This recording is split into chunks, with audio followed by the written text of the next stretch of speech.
Hello, everyone. Welcome to another episode of Modern Business Operation. My name is Sagi. I'm the CEO and founder of Tonkin, and today I have the pleasure of hosting Joel. Hey, man, good to see you. Yeah, likewise. Thanks for having me on. I know it was quite a journey getting here together.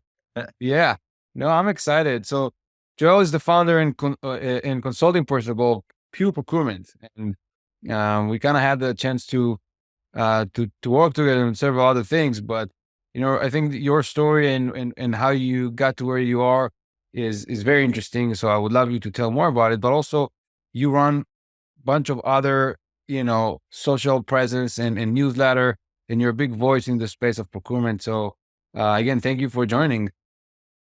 Oh, it's my pleasure. So, yeah, to answer your question on background, so I've been in the procurement technology or procure tech space for the last dozen years or so, right? So, right out of school, I did a bachelor's in IT and business management, and started implementing SAP systems with a big consulting firm, right?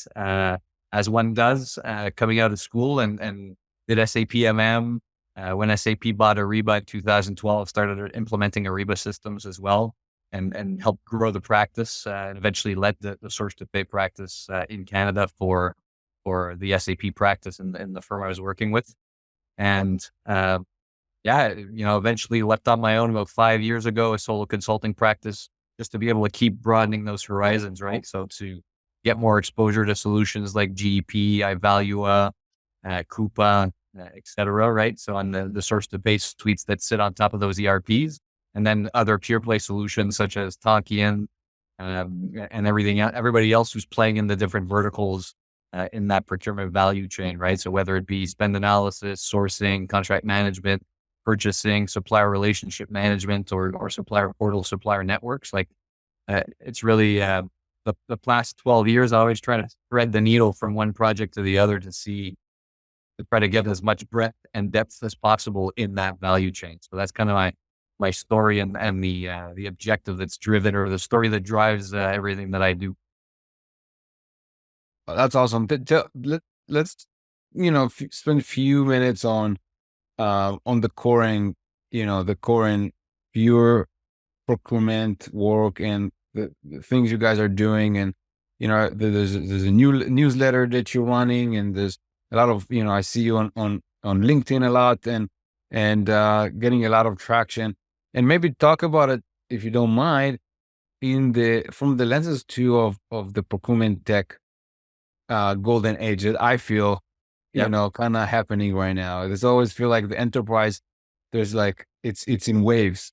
There's like 5 years is the HR golden age, and then this, and it definitely feels like procurement getting a lot of love right now. So maybe if you don't mind, kind of why do you think that is, and how this connects with the stuff you guys are doing. Sure. And just to further your analogy, I think the waves come back. It's a cycle as well, right? So we saw one like in the early 2000s, and now we're seeing a new one. But this one's really different in the sense that the last tally I saw of solutions out there, procure tech solutions that are available on the market, I think we're upwards of 430 different solution providers. So it's crazy the explosion of different companies and solutions that have come out on the market and just in the last couple of years to help procurement get to achieve their business objectives, essentially, right? So from a business standpoint, I think our businesses, whether big or small, are asking more and more of procurement. So they're asking to help mitigate risk. They're asking to help stimulate innovation. They're asking to meet diversity objectives, sustainability objectives, all while making sure the trains run on time from an operations standpoint, and indirect procurement as well, right? So trying to get the most value and savings for money. So I think that pressure on the business has mirrored itself on the software market, in the sense where companies are asking the software market for things that don't exist or didn't exist a few years ago, and so we're seeing all these offerings pop up.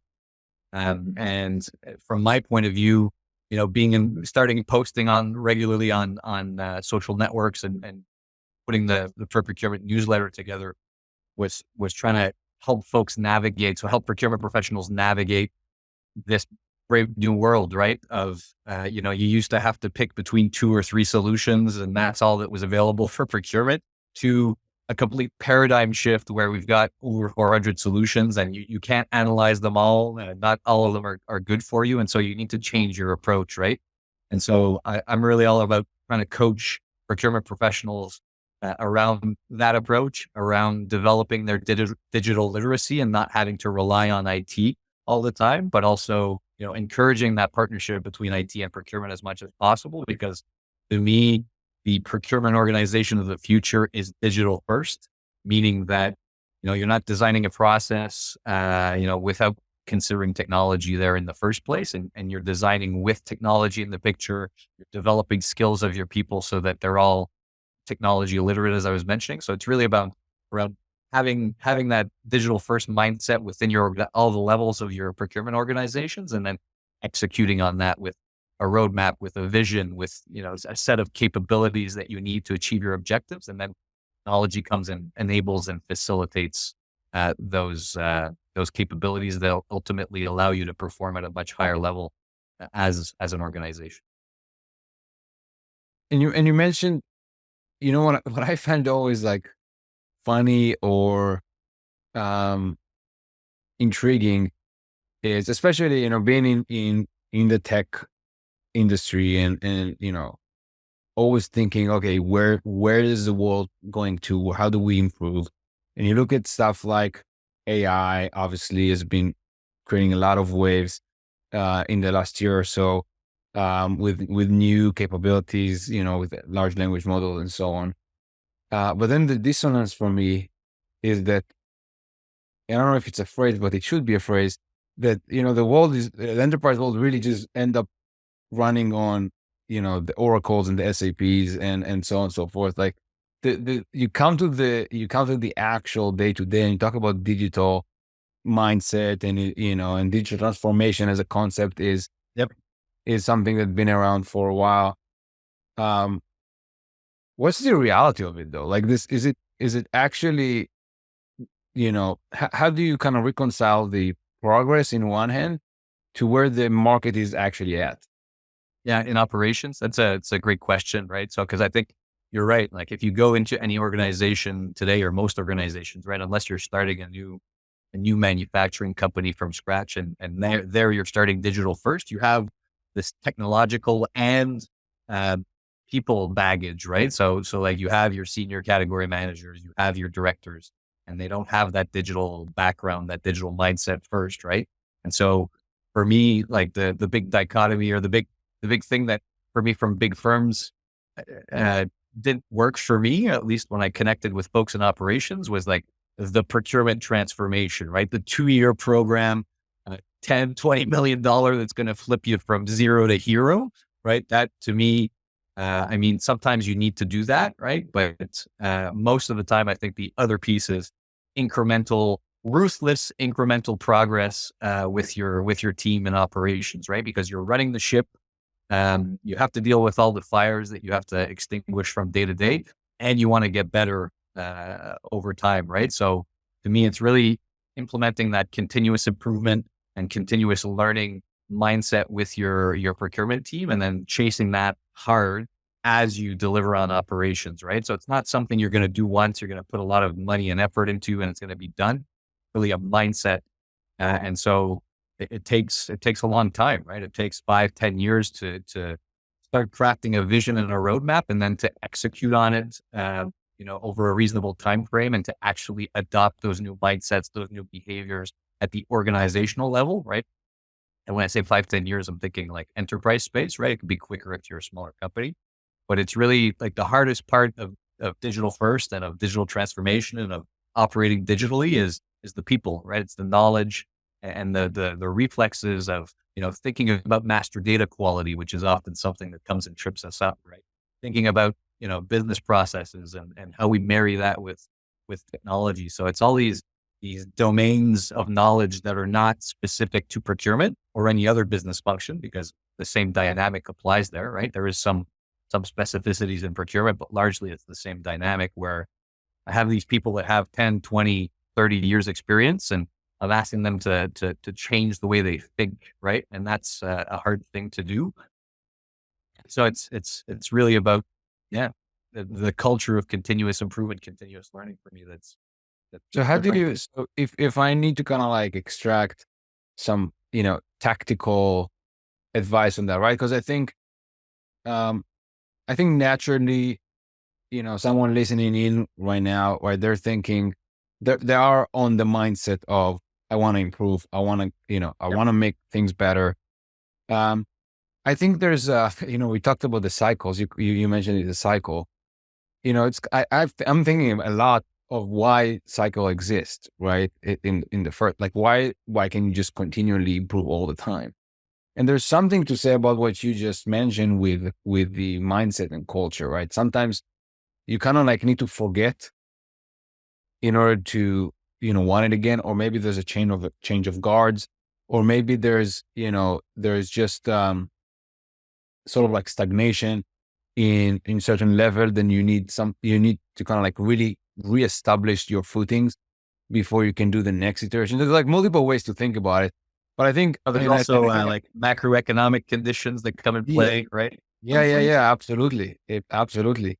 And there's timing. Yeah, exactly. There's timing of the externalities as well.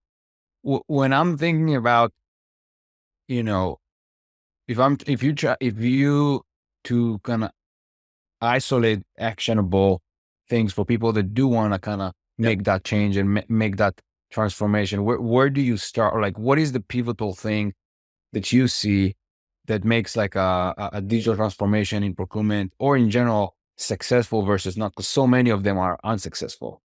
Yeah. So let's get real tactical, right? Like I'm gonna take the huge transformation program with like an external firm and I'm gonna park it over here and I'm not even Yeah. gonna discuss that, right? So you're alone with your team and yourself and you want to get better at digital transformation.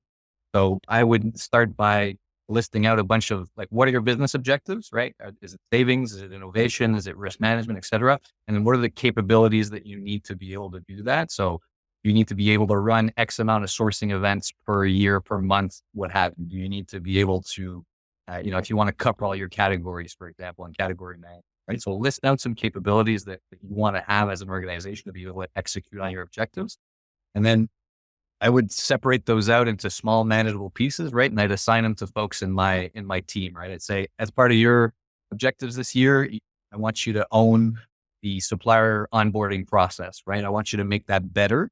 And then that person, not only can they, you need to get either a training budget or, get them facilitate access to free stuff on the web on those topics as well, because it exists, it's out there. And then I'd say, okay, and I want you to present back to the rest of the team on your learnings. And then from there, let's brainstorm together, right? Either you have a small continuous improvement team or each stream builds its own little team of people that are excited to work on optimizing that process, right? And often it'll be the people who suffer the most from an inefficient process and operations that want to get involved, right? So I would democratize it that way. And then, yeah, you enable them, right? You enable them with training, and then they have to come back and present, a solution. People poke holes through it. So I call them like red teaming sessions where you poke holes through the solution. What about thinking about this way? Have you looked at technology? And then if you want to augment that to another level, you got someone like myself or someone, consultants in the space that can feed you information, knowledge, demos from solution providers to just keep expanding your vision of the art of the possible, right? And as you connect the dots between different things, whether it's business process, competencies that people need to have from a training standpoint or systems, and you marry those together, you're going to have a target state, right? And then you can piece that out. And just like Stephen Covey's getting things done, right? Like, what are the next steps that you need to do? And you do it piece by piece, and you iterate. You make a pilot with one of your plants or with one of your business units. You see how it goes. If it goes well, great, all in. Let's deploy it to everybody. Doesn't work? Okay, let's go back to the drawing board, right? So very much a small bets, continuous improvement, and challenging folks to own a subject that they don't know much about at the outset, right? So those are the types of things I would say. So agency for people that want to kind of push for the transformation and support them, but then iteration and continuous improvement kind of methodologies. Yeah. And one thing I love about, you know, getting more, educated on like change management, these meta skills that are mainly based on IT, but are really applicable to just continuous improvement in general. So like change management, especially like the ProSci methodology and certification. I'd go look at the software development lifecycle, right? So design, build, test, deploy, and run. And just getting into that mindset of how does IT develop and deploy applications from both a technical and a human perspective, and then applying that to business processes, right? And business process management. How do I design a workflow or a swim lane diagram? And then how do I get everyone erase the roles and responsibility charts so that everybody knows what they need to do and run training, but doing it at a small scale, as small a scale as possible, so that you get a snowball essentially in place, right? You pack it real tight with a new initiative, and then as you get the ball rolling, the momentum goes by itself, right? So it's really, and it goes back to what we were saying at the outset around culture, right? Like challenging everybody to say, you're going to know something you didn't know at the beginning of the year, at the end of the year, and it's going to involve a new process, technology, new skills, and you need to get comfortable with that. And I think it also connects to, the broader concept of what is the role of procurement specifically in this case, or something that I see true for operation leaders in general. But there's all this chatter all the time. It's always happening. There's a new technology, and then the immediate reaction of the media and the discourse is, oh, this is going to take away jobs. And I think, it definitely is going to take away jobs to be done. It doesn't necessarily mean that it's going to take away people, life work. And I think that it does come with change, and that's what people are having the allergic reaction to. But I think something I've talked a lot about, and have a lot of people give, perspective on, is really that concept that and I think it's applying to procurement leaders too.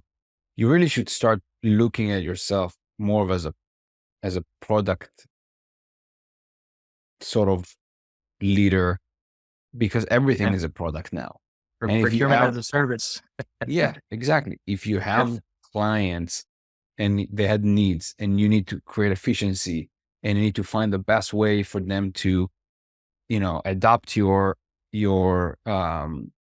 product and process, and you need to have the turnaround. Like, this is stuff that every business leader really is eventually serving some other business function, whether you're serving the end customer or whether you're serving an internal team that is serving the end customer. It's all this ecosystem, you know, in economy of entities, of companies, and then within a company, ecosystem and economy of departments and teams. And so at the end of the day, I would say that operation people are product people that just don't know it yet. And I think, I think something like that is true for procurement too. So how do you feel like when you look at, where the procurement teams that you've seen, how hungry or, ready they are to kind of like take on that new wave of technology and an opportunity?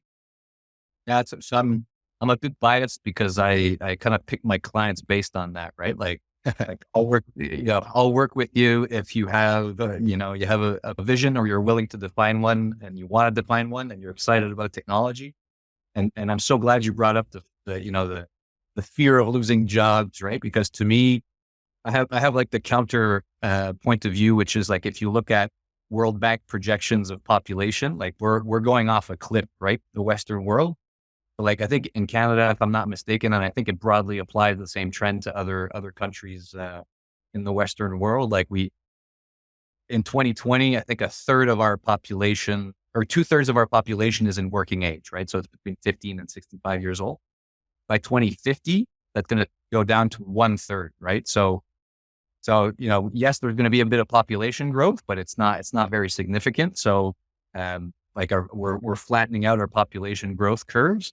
So let's just, for sake of argument, say we'll have the same population. That means you're going to have half the people working in 2050 that are working today, right? So to me, technology and productivity are an emergency. You better hope that you lose your job, right? Because you want to do strategic stuff. You don't want to have your head stuck in purchase orders and following, chasing confirmation from vendors and back order products and all that stuff. You want to be thinking about category strategy, looking at all your vendors and going like, are there any one of those that it makes more sense for us to just buy outright the company instead of having them as a supplier, right?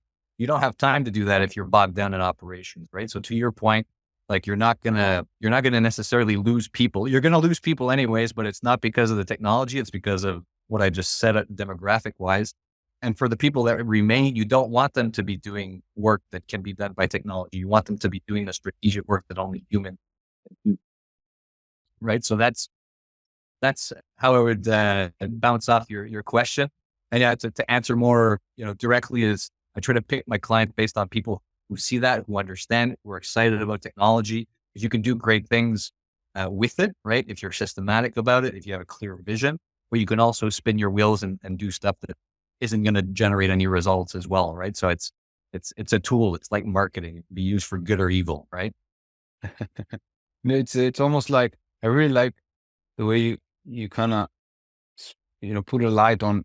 It's almost like you're saying, which I agree with, change is somewhat that change, that, progress of technology, those things is actually inevitable.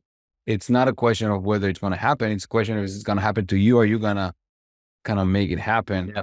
And so, like you're saying, you're going to lose people either way, even if they're happy and as a clam, and time is what's going to make you lose them, because at one point they're going to be too old and would prefer to retire.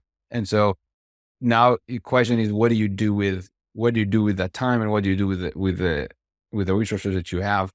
And I think in general, that's a good perspective to procurement specifically, which obviously are meant to help with, how do you get leverage out of your investment? But then operations in general is about how do you leverage resources correctly. All types, right? Yeah, all types of it. Exactly. Like you talk about the folks, I would already be thinking about the folks that are set to retire in 5, 10, even 15 years. How do I make sure that the knowledge that they gain around the commodities and the context of our business, and how do I extract them from their head and like capture business rules, capture business processes, and then have that drive my processes and my applications in the back end, right? So like that's part of the reason I really resonate with the Tonkian product is it's something that allows you to do that to some extent, right? There's always ways to keep making it better, but to me that's the whole name of the game, is how can I stop relying on people who have everything in their heads, and they shouldn't have it in their heads anyways, right? I want to put new stuff in their heads, strategic stuff in their head, new analysis, and so how do we extract that knowledge? Yeah. We systemize it, we capture it, and we drive our business and try to automate as much as possible with it, whether or not it's with Gen AI, right? Or because technology at the end of the day they're all tools, and then we have to apply the correct one to the specific context and scenario. Right? But yeah, I'm definitely on the same wavelength, I think. No, I think it's super helpful. Let me ask you, maybe back on a personal level, what would be an advice that, as you look through your background and growth and success that you've seen, what advice is going to stick with you that, you would pay forward? I'd say that two come to mind. The first one is integrity is everything, right? So your word, your the business's decisions that you take, the things that you do, like you should always have integrity as your North Star, and it will never fail you, right? And even if it means losing a contract, losing a job, getting in a tough situation, you'll always go to bed at night, knowing that you stayed true to your values, your principles, and nothing's worth selling those out. So that's the first one that sticks out to me, and that's more general, right? And then I said I had two, and now I'm forgetting the second one. That's always a travel thing. You got to start, right? But it's just always learning, constantly learning. You're never done. Never sit on your laurels, and there's always something new and exciting to learn from, right? So if you feel like you're in a rut, it's probably just because you need to read a new book, or you need to meet someone new, or you need to go and meet the world, right? Instead of waiting for it to come. Yeah, I think I couldn't agree more. I think together they are really balancing, you know, um, both progress and stable ground. Um, so yeah, no, thank you so much. I think this has been super insightful and practical. So I appreciate that. If people want to continue nerd with you on those things, or work with you officially or unofficially to chat about it, what is the LinkedIn? I believe. Is it also X, or where should people go? I'm fairly active on LinkedIn. Post every weekday or so, unless I have the flu, which happened the last couple of weeks. And well, if you really are wanting to grow at the intersection of procurement and technology, come to newsletter.pureprocurement.ca. Sign up to the free newsletter. So every week I put out something on that intersection, right? So last week I discussed autonomous sourcing and how you need to be thinking about that to be successful. There are some categories where it works, others where it doesn't. So really, like the high level best practices or things, principles that you should keep in mind when looking at autonomous sourcing. So that's an example, but I try to cover, sustainability, everything we discussed over the call, right? And how technology can help and how it can hinder as well, and how to think about it, right? So I'm really trying to push that digital literacy to our procurement professionals. And then if you're on the newsletter, you'll see everything else that happens, right? Whether it be fireside chat events with procure tech leaders, how to work with me, that sort of thing, right? So I think the newsletter is definitely the best spot to contact me if you want access to my brain. Amazing. Yeah. Check out Joel in both LinkedIn and the newsletter. I follow you, and it's awesome content. So thank you again for joining me today, and I'll talk soon. Thanks so much for having me, Sagi. It was a pleasure.